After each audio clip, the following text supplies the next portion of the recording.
All right, guys. So this is the introduction to this little video. We're gonna do a review on this 2023 CAN AM Outlander 850 XMR, and I'm warming it up right now at the house. Obviously, I live in a subdivision, so there's not a whole lot of area I can mess around with it out here. So what we're gonna do is actually head over to some little proving grounds, I'll say, and that way I can ride around, talk to y'all about the bike, tell you what's up with it. There's not a whole lot changed from the 2022 year model.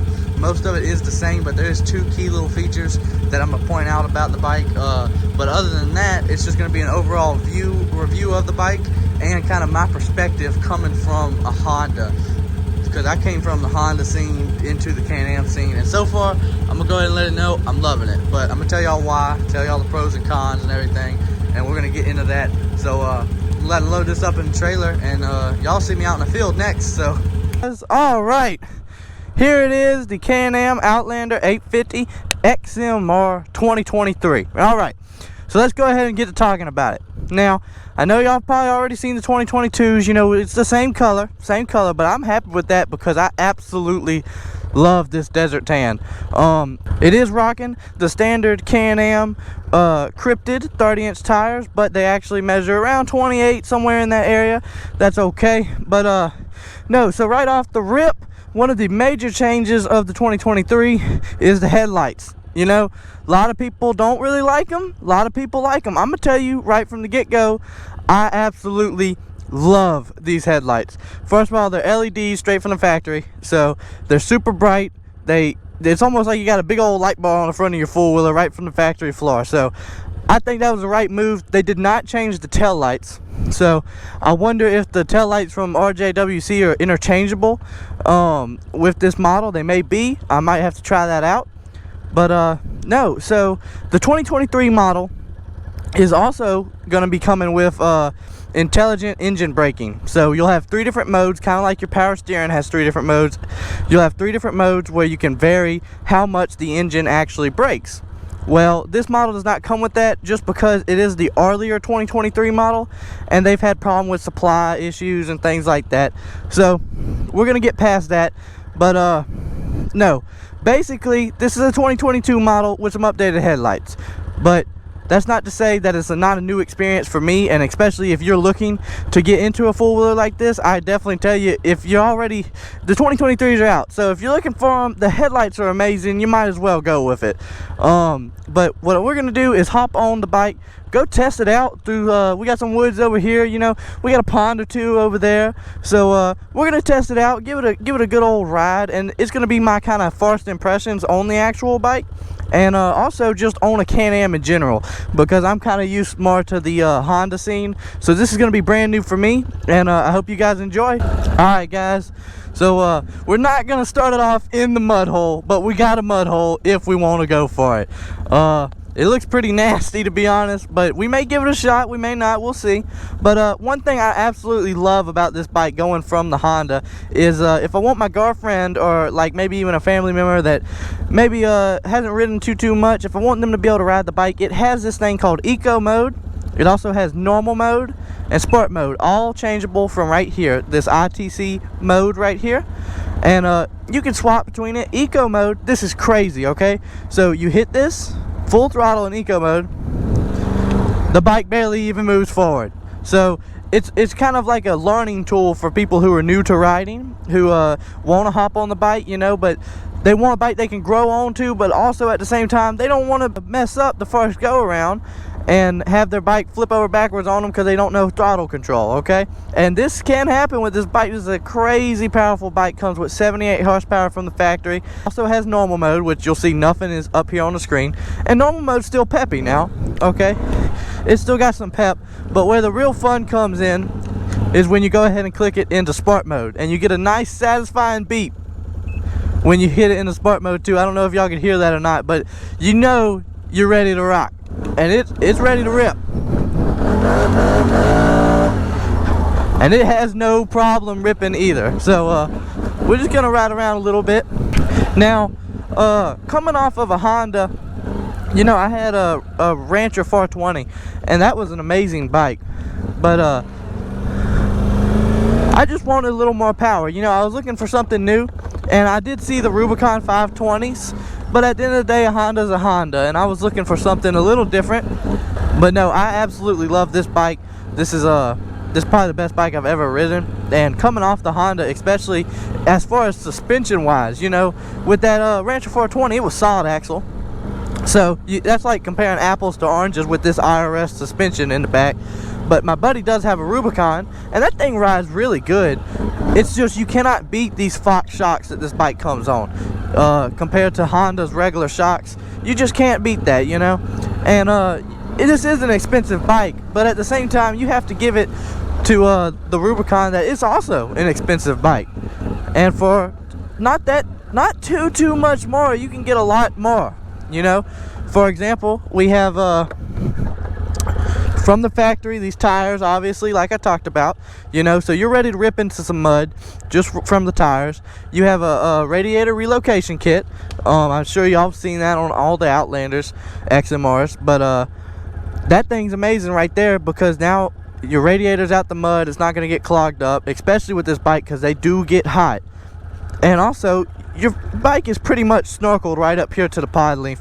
And I'll insert a clip right now of when it had like 2 miles on it, and I was testing that snorkel out, and it did amazing. So I can't really say too much more about that, other than the fact that it does what it's supposed to do.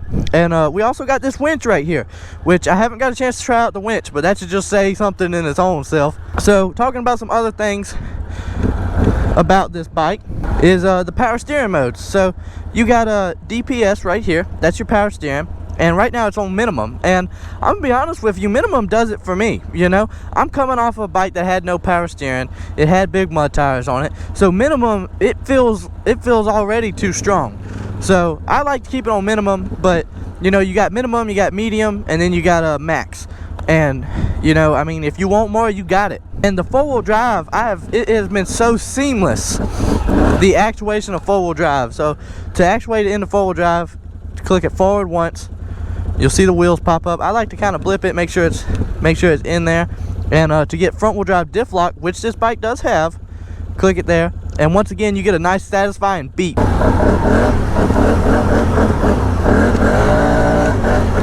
This thing just rips.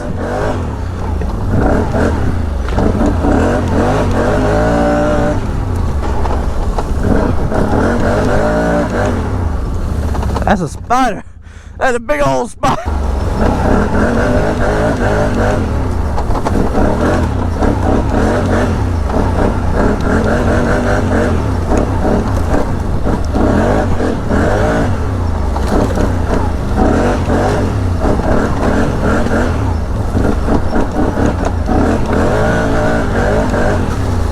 And one of my favorite things about this bike is how good it is at wheelies.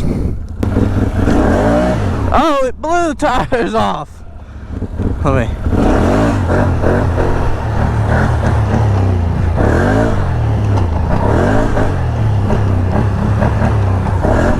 Sucker does not even know it's happening. This is meant for mud, pretty much, but it acts just as good on the trails. And we are going to be testing out a whole lot more on this channel, guys. Got some snorkel risers coming for this thing, and a little back seat rest for my girlfriend. But we're also going to be going to Zona, that Zona ATV park. It's down in Franklinton, Louisiana, and we're going to be trying it out over there. That's going to be this weekend, so I'm going to try to get a video up as soon as I can for y'all. Little side note, this bike is thirsty. It loves to drink some gas. I was on a full tank. We're already down a tick. So, and I haven't been out here for very long now. This is a nasty little mud hole. I don't know if I want to dip off in it too much. It's got some bad ruts in it. But this is probably the nastiest spot. So we're not gonna go. Okay. Well, here we go. I'm gonna back on out. I don't feel like getting muddy just yet. There we go. It dips off. It dips off pretty hard right there. How bad is it over here? Oh!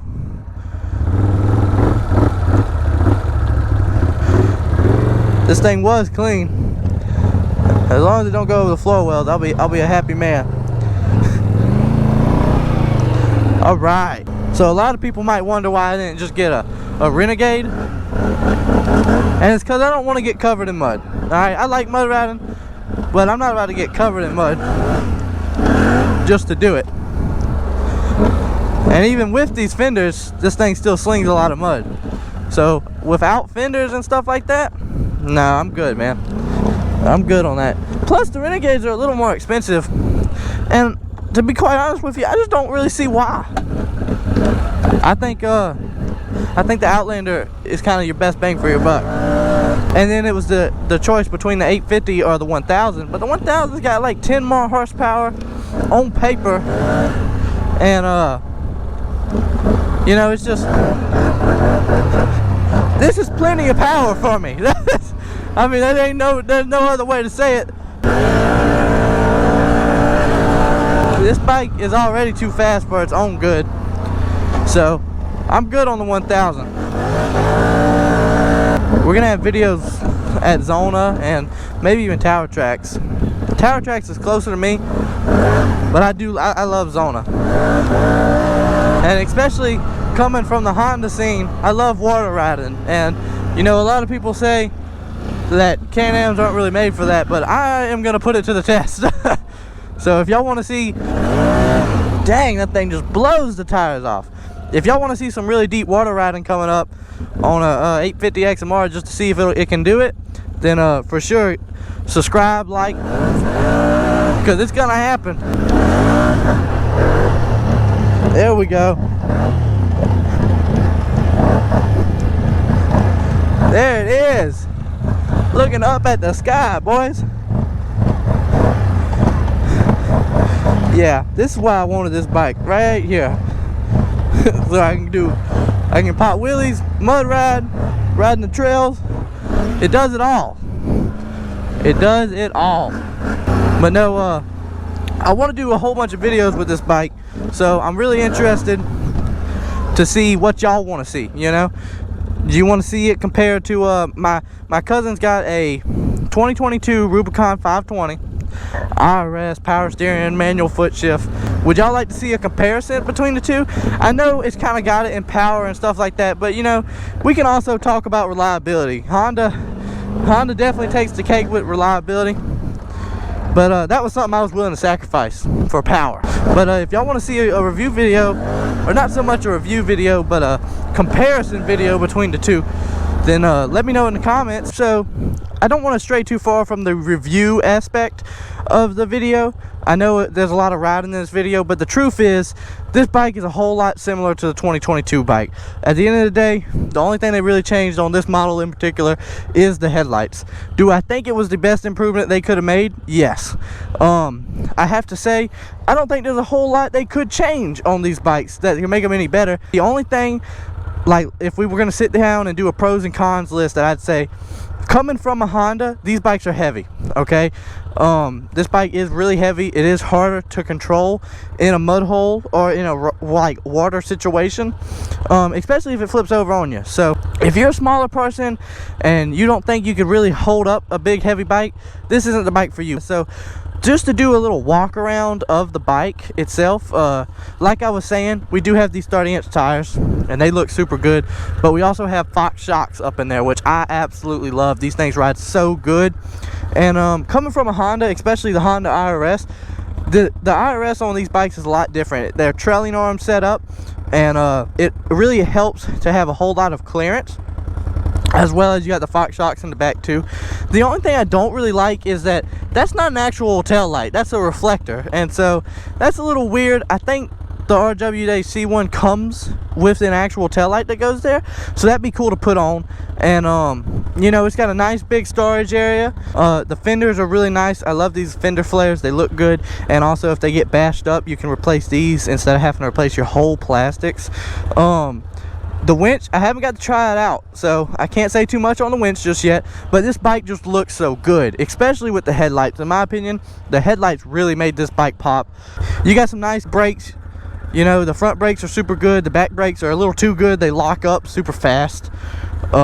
Stock exhaust is a little loud, but it isn't too bad.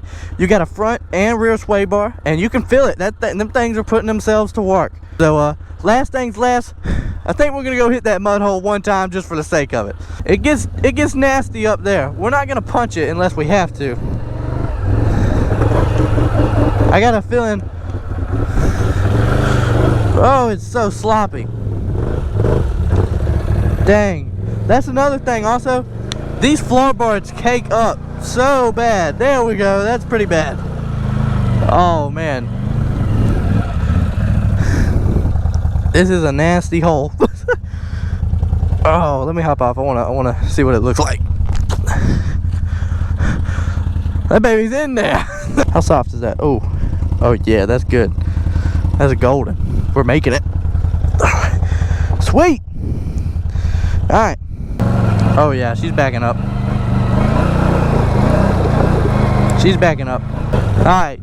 Y'all don't think I'm chickening out now, because I ain't. But I am going to hit it with a little more speed and diff lock. Nice, click. There we go. Oh man, that's some nasty mud. Come on, baby, crawl on out. There you go. Come on.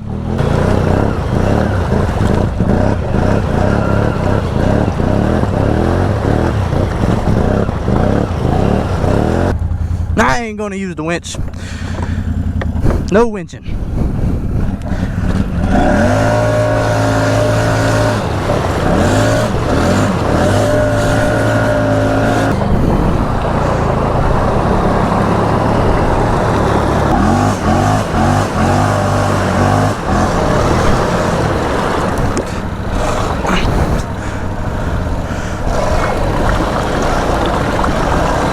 There you go. Oh, it went back in the hole. Okay. It just needed a little help. Yep. We're going through the pond, guys. Gosh, dog it.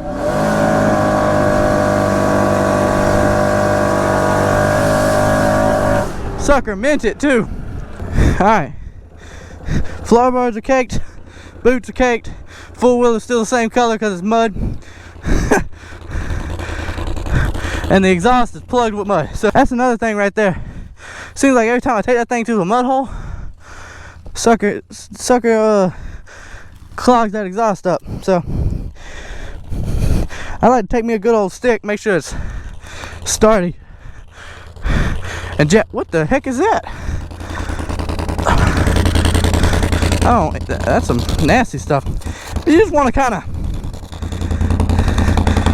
you know, that's a little dusty.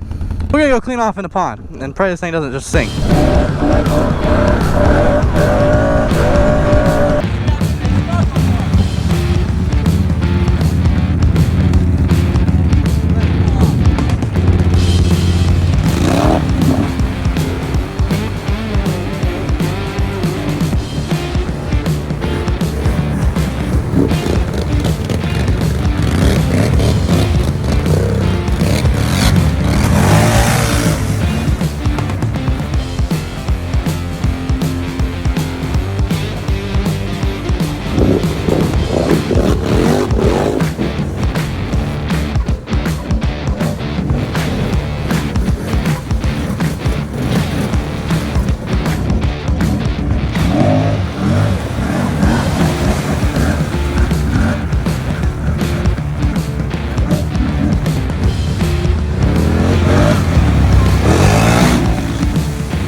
got the Can Am idling underwater. All the Honda people said it couldn't happen, but it's happening. So we're gonna go ahead and end this video off today. I love this 2023 Outlander, and y'all are gonna see a whole bunch more videos about it coming up soon. We got snorkels coming. We might have an exhaust. I don't know yet. We might. It's a little loud already, but it's idling just fine underwater, and we're gonna keep it that way. Y'all are gonna see us at Zona. You're also gonna get to see a comparison video of a Rubicon. If that's what y'all want, go ahead and tell me what y'all want to see me do to this bike in the comments. Feel free to subscribe and like the video. All right, guys, have a good one.